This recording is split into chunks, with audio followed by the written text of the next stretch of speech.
Today, Zulfiqar Ali Bhutto would have been celebrating his 82nd birthday had he not been hanged in 1979 by General Ziaul Haq after a controversial murder trial. He resigned from the cabinet of Field Marshal Ayub Khan and founded the Pakistan People's Party in 1967 with a populist socialist manifesto. He swept the 1970 election in the western part of Pakistan. With humble rural folk dedicated to it because they were made homeowners by Shaheed Bhutto, because many of them were made beneficiary of land by Shaheed Zulfiqar Ali Bhutto, but above all, because they were given a voice to be able to counter landowners like myself.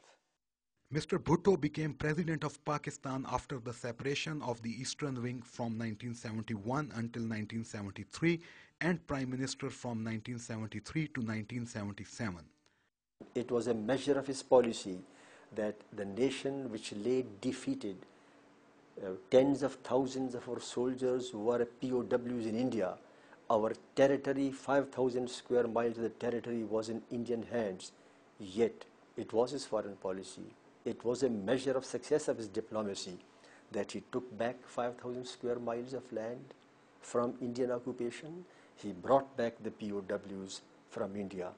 I think that no other leader in his place could have achieved this kind of miracle. Mr. Bhutto had keen interest in foreign policy matters. Under his leadership, Pakistan became an active part of the non-aligned movement, and he also tried to unite all Islamic countries on the platform of the Organization of the Islamic Conference. He held the OIC summit in Lahore in 1974. He brought together all the Muslim world leaders on one platform. And you know what happened? It was at that platform that Yasser Arafat was declared as the sole spokesperson